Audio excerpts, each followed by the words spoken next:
오늘은 함께함이 행복입니다. 함께함이 행복입니다라는 제목의 17번째 하나님 말씀 증거하도록 하겠습니다.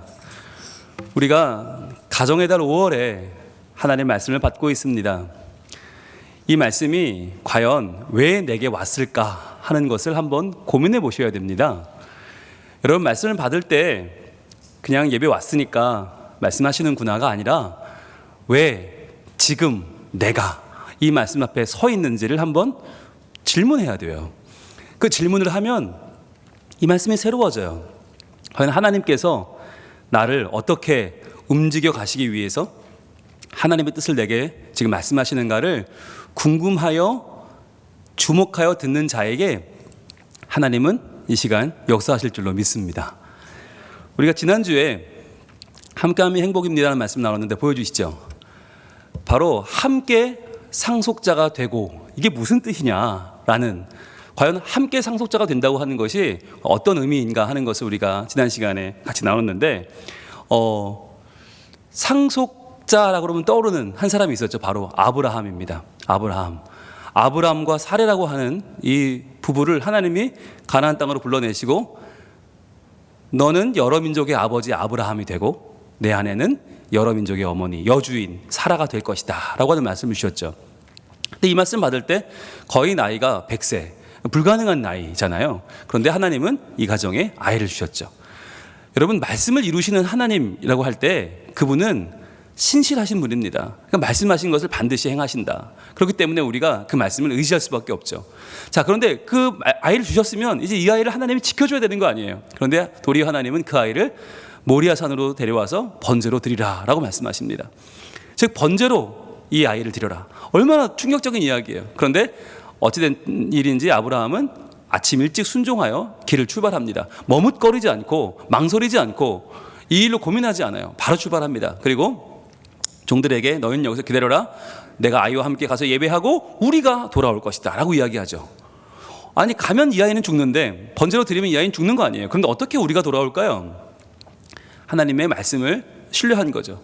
분명히 하나님은 이 아이를 통해서 여러 민족을 이루실 것이다. 그렇다면 하나님의 길이 있겠지, 하나님 방법이 있겠지 싶으니까 나는 순종하는 거예요. 그래서 같이 올라가는데 이삭이 아무리 봐도 이상한 겁니다. 한두 번 올라간 길이 아닌데 오늘 이상해요. 우리 아버지 양도 없이 어딜 가시지? 그래서 아버지, 양이 없어요. 그랬더니 아브라함의 대답이 참 멋지죠. 아들아, 번제할 어린 양은 하나님이 친히 준비하실 것이다. 왜 번제를 드리는 우리가 고민하고 있느냐? 받으시는 하나님이 계시는데 하나님이 준비하실 거야. 하나님이 온전히 하실 거야. 그러니까 믿고 우리는 올라가면 돼 라고 하는 거죠. 자, 올라가서 어떻게 해요? 말씀대로 하는 거예요. 번제로 잡으려고 올려놨어요. 그리고 칼을 내려치는 순간에 하나님 막으시죠. 아브라함아, 그 아이에게 내 손을 대지 말라. 아무 일도 하지 말라. 주님이 막으세요. 자, 그러면 여러분, 이렇게 막으시면 안 되는 거예요. 왜? 번제를 못 받으시니까. 이 번제가 불완전하게 되니까 안 돼요. 그런데 하나님은 그때 한 양을 준비해 놓으셔서 하나님이 그 양을 보여주시면서 봐라, 이 양으로 번제를 드려라. 역시 하나님 다 준비해 놓으셨어요. 이것이 여호와 이레, 준비하시는 하나님의 은혜였어요. 자, 이 번제를 드릴 때 얼마나 감격이 넘쳤을까? 아버지와 아들은 말씀에 순종하여 이 말씀을 끝까지 신실하게 지켜냈어요. 그래서 하나님이 주시는 은혜를 받게 되었죠. 주님 말씀하시기를 내가 이같이 행하여 내 아들 독자도 아끼지 아니하였은즉. 자, 우리는 아끼지 않을 수 있어요. 나는. 그런데 아들, 내 독자, 내 자녀는 아깝잖아요. 그래서 하나님께 못 드려요.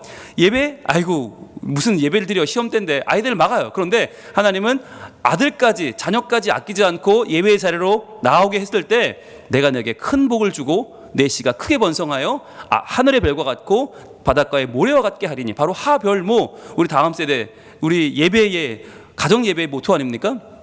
내 씨가 대적의 성문을 차지하리라.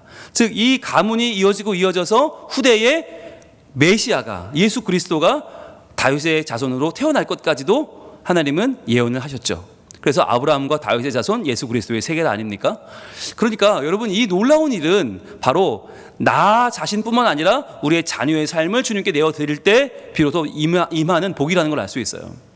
그래서 여러분, 이것은 하나의 상징입니다. 내 자녀를 번제로 드리라는 말씀은 뭐냐면, 우리가 오늘날 그렇게 번제 드리지도 않을 뿐더러 그걸 예배 원치도 않으세요. 뭘 원하시는 거예요? 예배의 자리로 나가게 하라는 거죠. 너의 자녀가 공부도 중요하지만, 취업도 중요하지만, 결혼도 중요하지만, 육아도 중요하지만 그 모든 것을 뛰어넘는 예배의 자리로 나가게 하라. 그래야만 그 자녀가 산다는 거예요. 우리는 이런저런 이유로 자꾸 막아요. 자녀의 앞을 막아요. 나중에 해. 나중에 예수 믿어도 돼. 나중에 예배도 돼. 엄마가 기도할게. 아빠가 기도할게. 아니요, 그런 건 없어요. 여러분, 우리가 믿음의 세계에 있어서 우리의 욕심이 우리의 꿈을 온전히 이룰 수 없다는 거 우리는 알아요.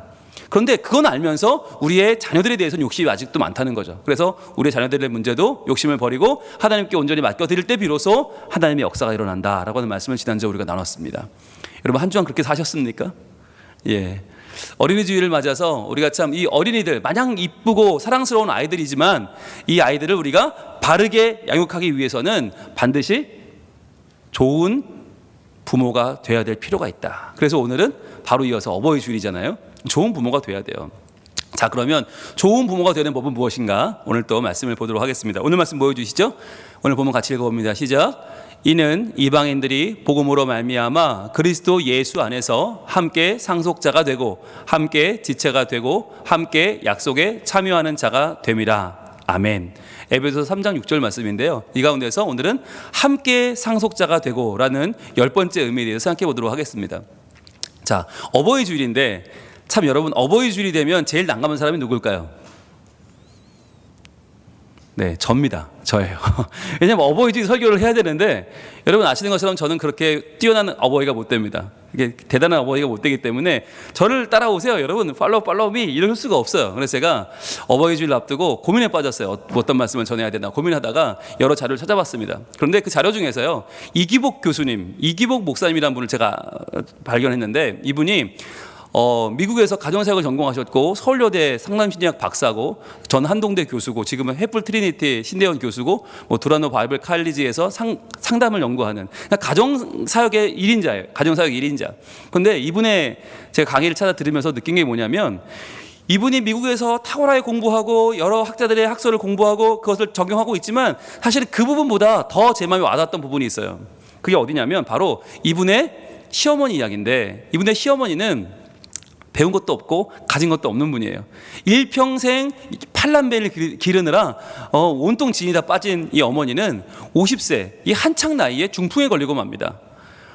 이 정말 젊은 나이에 50세면 얼마나 젊어요. 그런데 그때 중풍에 걸려서 이분이 한쪽 오른쪽 편을 다 쓸 수가 없게 되었어요. 한쪽 마비가 된 거예요. 그래서 움직일 수도 없고 나갈 수도 없고, 그래서 집에서도 휠체어를 타고 다녀요.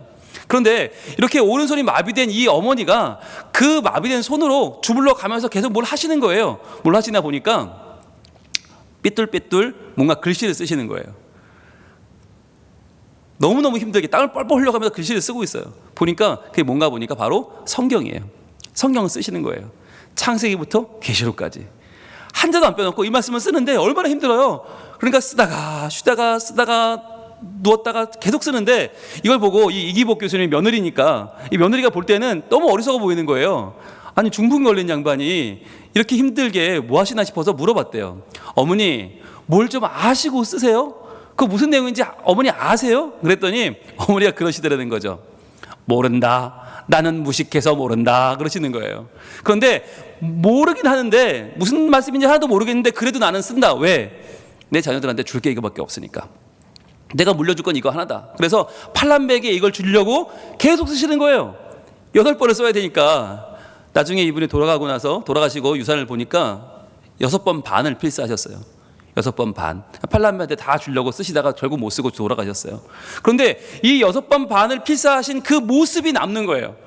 어떻게든 내가 배운 것 없고 가진 것 없지만 자녀들한테 하나님 말씀을 심어주려고 그 아픈 몸을 가지고 힘들어 써 내려간 그 말씀 하나하나가 자녀들의 마음을 변화시킨 거예요. 그래서 그 팔남매가 지금 이 이기복 교수님을 통해 비롯해서 더 많은 사람들이 지금 곳곳에서 하나님의 사람들로 쓰임받고 있어요. 놀랍게 쓰임받아요. 여러분, 무엇을 말해주는 것입니까? 이 이기복 교수님이 어디 가서 강의할 때 정말 많은 학설과 수많은 방법론이 있지만 이 시어머니 얘기를 해요. 우리 어머니 50에 중풍 걸려 평생을 불구로 사신 어머니, 움직일 수도 없는 양반이 집안에서 휠체어를 타고 말씀을 적어 내려가던 그 어머니 6번 반을 쓰셨어요. 여러분 6번 반을 읽기도 어렵지 않아요? 어떻게 6번 반을 썼을까요? 왜? 이거 물려주고 가야 되니까. 내 신앙의 유산이니까. 여러분 놀라운 거예요. 이분은요 찬송가도 곡조 없는 찬송가 있죠? 기억나세요? 그거 부르던 세대세요. 정말 무슨 노래인지 모르는 노래를 아니 곡조도 없이 막 혼자 부르시던 그 양반이 하나하나 또박또박 성경을 적어 나가시면서 삐뚤빼뚤 남긴 그 신앙의 유산이 너무나 컸다는 거예요. 너무나 커서 그것은 무엇과도 바꿀 수 없다. 얼마나 많은 재산을 주는 것과도 바꿀 수 없고 수많은 상패나 수많은 졸업장도 그것을 감당할 수 없는 어마어마한 유산이었다는 거예요. 그래서 제가 이 강의를 들으면서 굉장히 마음이 와닿았어요. 그렇구나. 우리가 자녀에게 줄 수 있는 게 뭘까? 과연 우리는 뭘 줄 수 있을까? 여러분 그렇지 않습니까? 우리는 늘 우리 자녀를 어떻게 사랑해요? 끔찍이 사랑합니다. 예, 이 말은 참 요즘 정확한 말인 것 같아요. 끔찍이 사랑한다는 말이 뭐냐면 무슨 짓이든 할 수 있는 거예요. 내 자녀를 위해서는 뭐든지 할 수 있어. 불법도 저지를 수 있고 남 짓밟을 수 있고 무엇이든 할 수 있어요. 여러분 그런데요 자녀를 끔찍이 사랑하면서 참 사랑하는데 그게 참된 사랑은 아니잖아요. 여러분 과연 어떤 것이 참된 사랑일까? 참 사랑일까 생각해 보셨어요?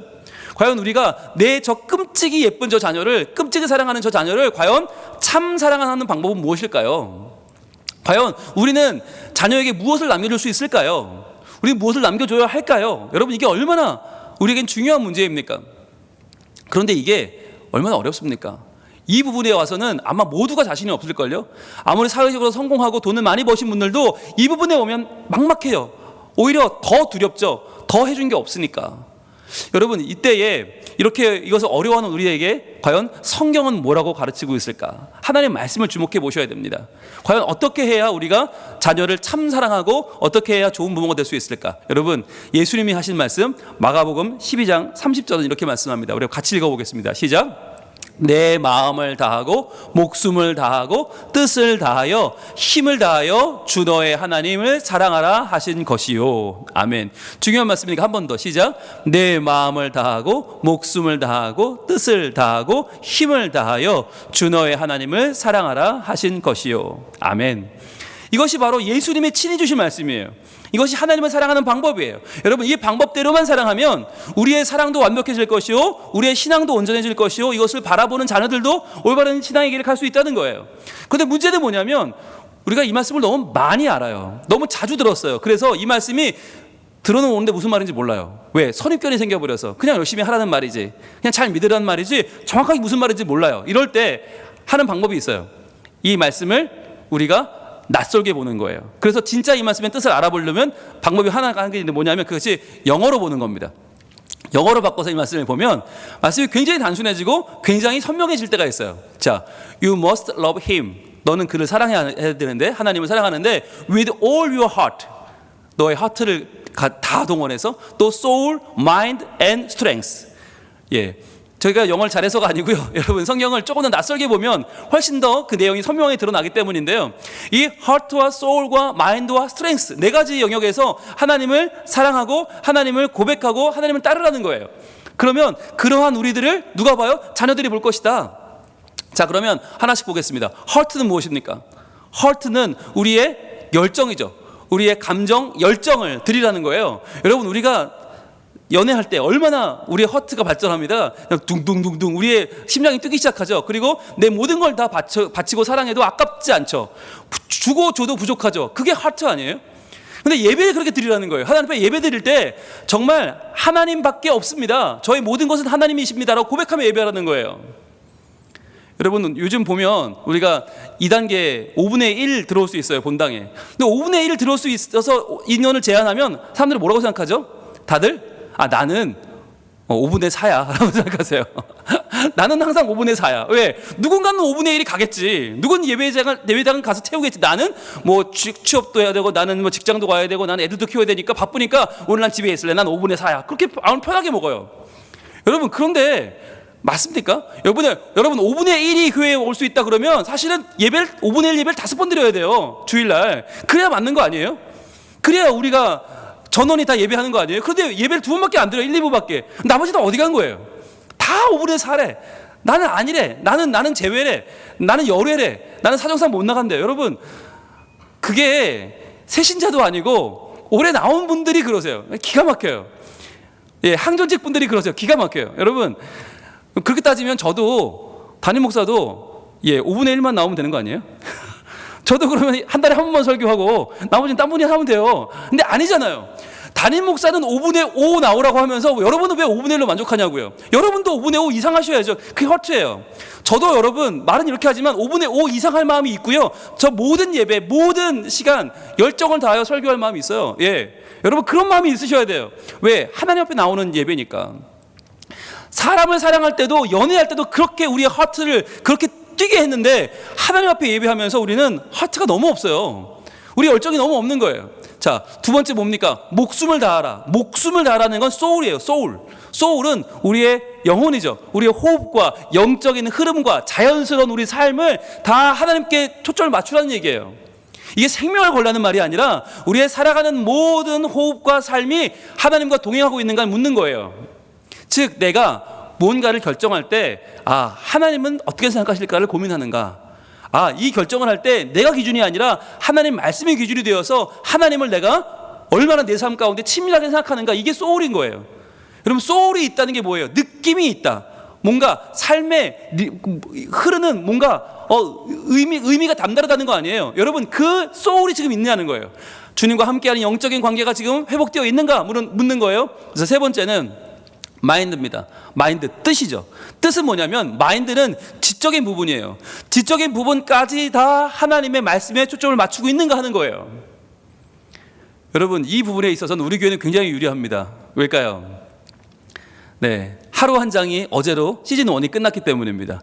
창세기 1장부터 요한계시록 22장까지가 어제 다 끝났어요. 1189장이 끝났어요. 그 뭘 의미하죠? 이제 우리 자녀가 성경 어디를 피고 엄마한테 아빠한테 엄마 이거 예레미야 12장이 무슨 뜻이에요? 라고 물으면 어떻게 하시면 되겠어요? 잠깐만 기다려. 그리고 유튜브를 검색하거나 아니면 USB를 꽂으면 돼요. 그리고는 예레미야 12장을 찾으시면 돼요. 그러면 모든 장이 다 있어요. 누가 강해한? 우리 교회 담임 목사님이 강해하신 내용이 들어있어요. 여러분 이게 얼마나 유리한 건지 아세요? 그냥 인터넷에 떠있는 뭔지도 모르겠는 거 찾아가지고 애한테 야 이건지 아닌지 모르겠다 이게 아니라 우리 교회 담임 목사님이 강해한 모든 성경의 모든 장을 다 그 내용을 참고해서 내가 이야기해 줄 수 있다는 거 어마어마한 거예요. 여러분 이런 교회는 없어요. 그런 교회를 다니시는 분이 왜 여러분의 지적인 부분을 포기하냐고요. 왜 여러분의 마인드를 포기하냐고요. 여러분이 이 말씀에 충실하게 이 말씀에 훈련되어 이 말씀을 여러분 것으로 소화시켜서 언제든지 말해줄 수 있어야 돼요. 아이에게 궁금해하는 부분에 대해서. 그리고 여러분이 추가로 더 말해줄 수 있으면 얼마나 좋을까. 이 마인드란 부분은요 지적인 부분이고요. 마지막으로 힘을 다하여는 무엇입니까? 이 힘은 바로 스트렝스입니다. 스트렝스는 우리의 건강과 활력, 우리 삶의 기쁨과 만족이 다 주님의 것이라는 거예요. 그러니까 우리 부모님은 교회 나갈 때는 경건할 때는 하나님 자녀 같은데 기쁘고 막 감사할 때는 오히려 기쁠 때는 세상 사람 같아. 그게 안 되죠. 우리의 기쁨도 감사도 만족도 활력도 다 주님 안에 있는 거예요. 그게 바로 스트렝스예요. 그래서 여러분 이 네 가지 영역이요. 주님이 말씀하시는 이 네 가지 영역 바로 우리의 마음을 다하고 목숨을 다하고 뜻을 다하고 힘을 다하는 이 네 가지. 우리의 허트와 소울과 마인드와 스트렝스 이 모든 것을 주님께 드리는 믿음의 부모가 된다면 과연 우리가 그렇게 산다면 그 자녀는 과연 어떻게 자랄까요? 어떠한 삶의 파도를 만나도 그걸 이겨낼 수 있지 않겠어요? 그것을 능히 이겨내고 능히 우리 주님이 지금 인도하시는 그 길을 걸을 수 있지 않을까요? 여러분 제가요 많은 교회에 강의를 갑니다. 많은 교회 설교를 합니다. 성민교회가 이제 소문이 많이 났습니다. 그래서 성민교회 담임 목사라고 하면 다들 와서 물어봅니다. 목사님 자녀 교육 어떻게 시켜야 돼요? 목사님 우리 큰일 났어요. 공부도 안 하고 집 나간다고 그러고 또 게임만 하고요. 정말 내가 개 때문에 미치겠어요. 그러면서 막 자녀 교육 물어보세요. 그때마다 제가 해드리는 말이 하나 있어요. 뭐냐면 집사님의 자녀를 위해서 하나님이 준비하신 프로그램이 하나 있습니다. 그래요? 예, 집사님 자녀를 위해서 하나님이 준비하신 방법이 하나 있어요. 어머나 그럴 줄 알았어요. 분홍 목사님 빨리 말해주세요. 네, 얘기 드려요? 네, 말씀 좀 해주세요. 귀대의 자녀를 위하여 준비한 단 하나, 그 아이만을 위한 하나님의 방법은 바로 당신입니다. 그 아이를 위해서 하나님이 가장 좋은 모델로 보내신 아버지는 당신이고 그 아이가 하나님을 따를 만한 가장 좋은 신앙의 모델인 어머니는 당신입니다 라고 말해줘요. 왜요? 아빠는 한 명이니까. 엄마는 한 명밖에 없으니까. 여러분, 우리가 엄마인 내가 아이에게 신앙의 본을 보이지 않으면서 아빠인 내가 신앙으로 자녀를 교육하지 않으면서 우리가 무슨 프로그램을 바라고 무슨 방법, 묘안을 바라고 똑부러진 방법을 고민합니까? 불가능합니다. 그런 방법은 없습니다. 여러분, 내가 하나님 자녀로 살지 않는데, 내가 신앙으로 똘똘 뭉쳐 정말 최선을 다하지 않는데 나의 허트와 나의 소울과 나의 마인드와 나의 스트렝스가 하나님을 떠나 있는데 과연 우리 아이가 뭘 보고 신앙을 배우냐고요? 불가능한 얘기예요. 이거 안 돼요. 여러분, 만약에 생각해 보세요. 제가 성민교회 담임 목사로서 너무너무 훌륭하게 사역을 한다고 생각해 보세요. 그렇게 생각을 하시라고요. 네. 그런 생각을 해보세요. 그리고 설교도 너무 잘하고 막 목회도 너무 잘하고 교회가 부흥하고, 그런데 그걸 보고 우리 두 아들이 민재, 민서가 아이고 웃기고 있네 이러면요 어떻게 될까요? 아니, 아버지는 저렇게 목회를 열심히 하고 설교를 잘하는 양반이 집에 오면 왜 그래? 난 저 사람 이해할 수가 없네. 이러면 여러분, 저는 끝난 거예요. 그러면 저는요 이 두 아이에게는 나싱이에요. 저는 두 아이를 잃어버리는 거예요.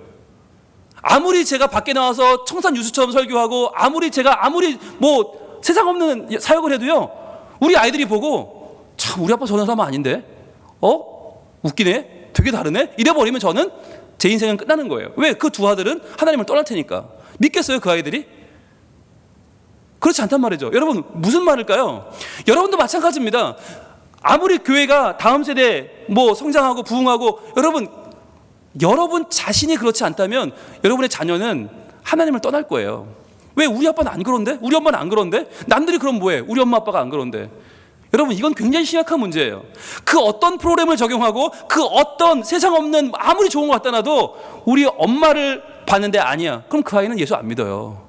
아빠를 봤는데 아니야, 그럼 그 아이는 떠나게 되어 있어요. 우리 엄마와 아빠는 가장 중요한 하나님의 교보자요, 하나님의 책자요, 프로그램입니다. 여러분, 우리는 고민하죠. 항상 하나님의 목적이 뭘까? 우리 자녀를 향한 하나님의 목적, 우리 자녀를 향한 하나님의 계획은 무엇일까? 이 아이는 커서 뭐가 될까? 늘 고민하지 않습니까? 여러분, 그런데 과연 우리 자녀를 향한 하나님의 목적, 그건 어디서부터 시작되나요? 어디서부터 그것은 출발하나요? 바로 우리입니다. 그 시작은 바로 우리예요. 바로 나로부터 하나님의 목적이 시작하고 바로 나로부터 하나님의 계획이 시작됩니다. 왜? 나에게 주셨으니까.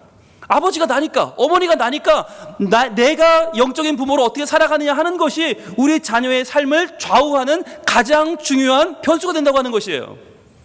그래서요, 여러분, 자녀는 부모를 본대로 자랍니다. 본대로 똑같이 자라든지 아니면 그 반대로 자라든지, 좋은 영향을 받든지 그렇지 않든지 둘 중에 하나입니다. 다른 영향은 없습니다. 여러분 자신이 오늘 결단하셔야 됩니다. 오늘 내가 결정해야 돼요. 내가 어떤 부모가 될 것인가, 내가 어떻게 살 것인가, 어떤 신앙인이 될 것인가를 결정하지 않으면 여러분 자녀는요 오늘 한 걸음 더 세상적으로 나갈 거예요. 왜? 볼 모델이 없어요. 따라갈 사람이 없어요. 여러분, 아이들은 하나님을 더 멀리 떠나갈 것입니다. 여러분, 우리가 살아갈 때 어떻게 해야 될까요? 단순합니다. 결정을 할 때, 엄마가 결정할 때, 뭔가를 결정할 때 엄마는 엄마의 생각대로 하지 않아. 이걸 심어주는 거예요. 아빠가 뭔가를 결정할 때 먼저 하나님께 물어. 결정을 하나 해도 엄마의 결정은 엄마의 결정이 아니야. 항상 엄마는 항상 하나님의 음성을 듣기를 소원하고, 우리 하나님께 여쭤보지 않을래? 우리 하나님의 음성을 들자. 하나님의 계획을 한번 우리 궁금해하지 않을래? 말씀을 좀 찾아보자. 이렇게 시작하는 엄마라면 그 자녀가 어떻게 하나님을 떠나요? 그렇지 않겠어요? 여러분, 우리가 정말 매 시간 모든 것을 할 때 하나님을 우선으로 여기고 하나님의 우리 가정을 향한 계획을 먼저 생각하는 부모라면, 그렇게 결단하고 실천하는 부모라면 자녀가 어떻게 될까요? 당연히 우리를 마음껏 신뢰할걸요. 마음껏 따를걸요. 왜? 우리 부모님은 자기 기분에 따라 아침 저녁으로 바뀌지 않으니까. 우리 부모님은 아무리 상황이 안 좋아도 상황을 따라가지 않으니까. 우리 부모님은 변치 않는 하나님의 말씀과 하나님의 뜻을 먼저 귀를 기울이니까. 그렇게 되면요, 아마 아이들이 부모님을 절대적으로 신뢰하고 따를 수밖에 없을 거예요. 여러분, 무조건 공부하라고 닥달하는 부모가 얼마나 많아요. 공부해라. 그래서 아이들이 튀어나가잖아요. 집을 나가고, 교회를 나오지 않고 사라지고. 여러분, 더 이상 내가 바라는 모습대로 강요해서는 안 됩니다. 이렇게 되라 저렇게 되라 강요하지 마시고 여러분의 신앙을 보여주면 돼요. 하나님을 잘 믿는 모습을 보여주면 돼요. 여러분의 하트와 여러분의 소울과 여러분의 마인드와 여러분의 스트렝스가 온전히 하나님께로 향하는 걸 보여주는 것이 가장 중요한 신앙의 교육입니다. 우리가 먼저 신앙의 좋은 본을 보여줄 때, 우리가 하나님의 기쁨이 될 때, 우리가 하나님의 기쁨이 되어 살고 하나님으로 기뻐하고 하나님을 내 삶 가운데 가장 최고의 기쁨으로 고백할 때 우리 자녀들은 부모님의 온전한 신앙을 상속받게 될 것입니다. 여러분, 그래서 오늘 우리가 같이 마음에 담을 말씀이 한 구절이 있습니다. 바로 유명한 말씀이죠. 우리 잠언 22장 6절 말씀 함께 읽습니다. 시작. 마땅히 행할 길을 아이에게 가르치라. 그리하면 늙어도 그것을 떠나지 아니하리라. 아멘. 여러분, 마땅히 행할 길이 뭐예요? 이건 책이 아니에요. 이건 방법론이 아니에요. 길은 인생입니다. 아이가 마땅히 행할 길, 그 인생을 보여줘야 됩니다. 누가요? 아버지의 인생으로, 어머니의 인생으로 보여주어야만 합니다. 그렇게 보여줄 때, 그렇게 아이에게 가르칠 때 어떤 일이 벌어집니까? 아이는 늙어도 그것을 떠나지 않을 것입니다. 여러분, 아이가 늙으면 우리는 어떻게 돼요? 우리는 이 세상에 없겠죠. 없어도 돼요. 왜? 우리가 없어도 우리의 길을 아이들은 따라오니까요. 우리의 믿음의 인생을 아이들은 보고 걸을 것이니까 우리는 없어도 돼요. 여러분, 무엇을 기대하십니까? 무엇을 더 주겠습니까? 내 끝까지 남아서 아이들을 지킬 수 없거든요. 여러분, 슬하의 자녀란 말이 무슨 말이에요? 슬하, 무릎 아래에 있을 때만 내 자녀입니다. 그 이상 커버리면 그 아이들 내 아이가 아니에요. 내가 어떻게 할 수가 없어요. 어떻게 해야 됩니까? 무릎으로 기도하는 겁니다. 하나님, 주님의 기쁨 되기를 원합니다. 내가 주님의 기쁨으로 살기를 원합니다. 내가 주님의 기쁨으로 내 삶을 채우기를 원합니다. 주님, 그렇게 될 때 우리 자녀가 우리 주님의 기쁨이 되고 우리 자녀가 주님으로 기뻐하고 주님의 기쁨과 만족을 찬양하며 경배하며 살아가는 복이 있는 신앙인이 되게 하여 주시옵소서. 우리의 기도가 반드시 응답되는 복이 우리 가정마다 넘치게 되는 우리 어버이 주일 될 줄로 믿습니다. 찬양하겠습니다. 찬양할 때 이 시간 나 주님의 기쁨 되기 원하네 찬양할 거예요. 내 마음을 새롭게 하소서. 주님, 내 하트와 내 소울과 내 마인드와 내 스트렝스를 새롭게 하여 주옵소서. 모두가 주님께 드려지길 원합니다. 주님 받아주시고 주님의 기쁨 되고 주님을 기쁘시게 하여 내 삶이 주님의 영광으로 자유함으로 가득 차게 하옵소서.